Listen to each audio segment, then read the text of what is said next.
All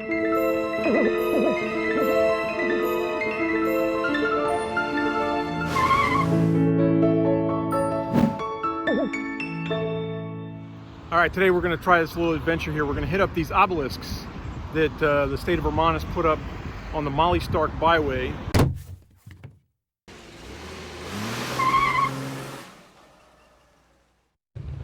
Okay, obelisk number 1. We're here in Brattleboro.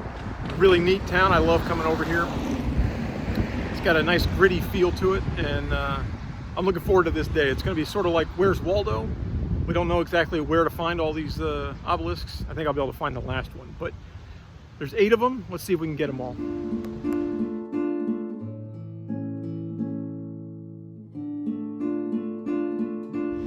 Oh yeah, an interesting thing about Brattleboro, it's the only Brattleboro in the world, and they're kind of proud of that, understandably. So, all right, let's hit the road. We're going to try to find the other obelisks.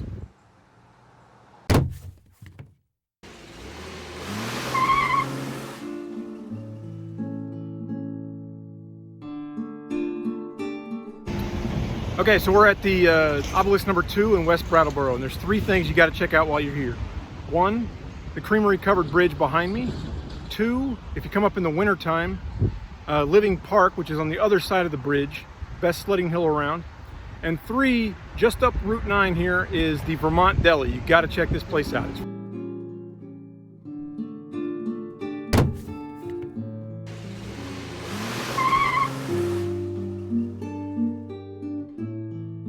Okay, so we're here at obelisk number 3, one of my favorite places in the whole world, Hogback Mountain. The views up here are amazing, and there's really 3 things you got to check out when you're up here too. So number 1 is the Hogback gift shop.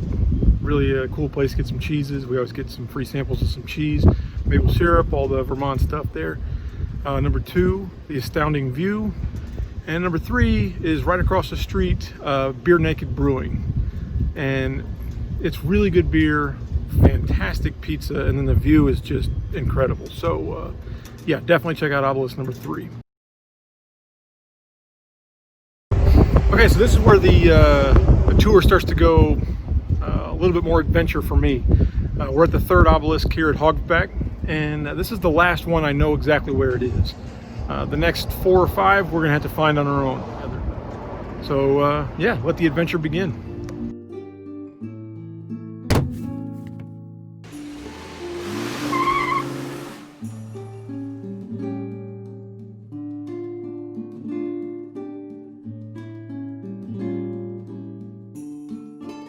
Okay, so we're in Wilmington, Vermont, one of my favorite towns. Really cool stop. It's about halfway between Brattleboro and Bennington.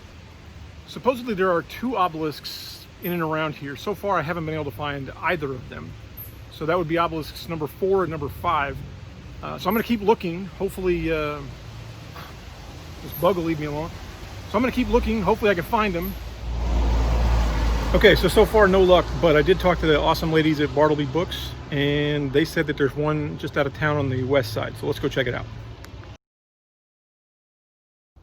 Okay, so obelisk 5 is in Wilmington, like I said, right on the Harriman Reservoir. The Harriman Reservoir. Wilmington, looking for 3 things to do. Antique shopping, there's a ton of antique shops. Number 2, check out Bartleby's Books, super helpful people in there. And like I said, Wahoo's. If you come through Wilmington and don't stop for some ice cream at Wahoo's, then you're wrong. Just gotta check it out. So yeah, let's take some pictures and head on to obelisk number 6. Hopefully we have better luck with that one than the last even numbered one.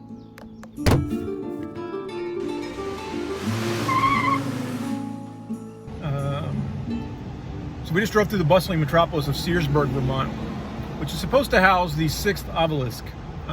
I couldn't find it. There's not much in Searsburg, and I couldn't find it. So I'm going to keep going and then see if I can catch it on the way back.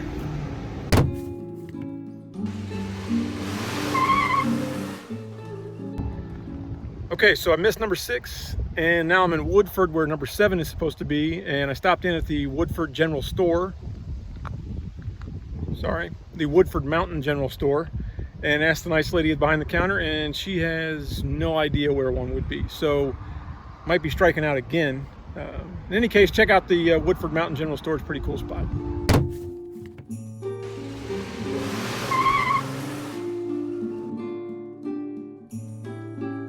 today's road trip was something of an exercise in beautiful frustration.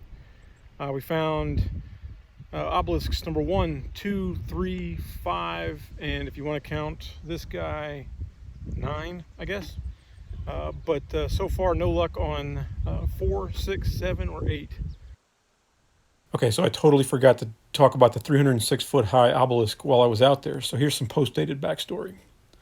The obelisk, which is unfortunately closed at the moment due to COVID restrictions, was built in the late 1870s to commemorate the 100th anniversary of the pivotal Battle of Bennington, which, of course, didn't take place in Bennington, but rather in Obelisks, New York, about 10 miles away. I guess Bennington was easier to say. Anyway, the monument stands as a symbol of the bravery of General John Stark. Hey, General Stark, which way are the obelisks? That would be the husband of Molly Stark, and his men when they defended a store of weapons and supplies that the revolutionaries kept on the site. Okay, enough backstory. Back to the road trip.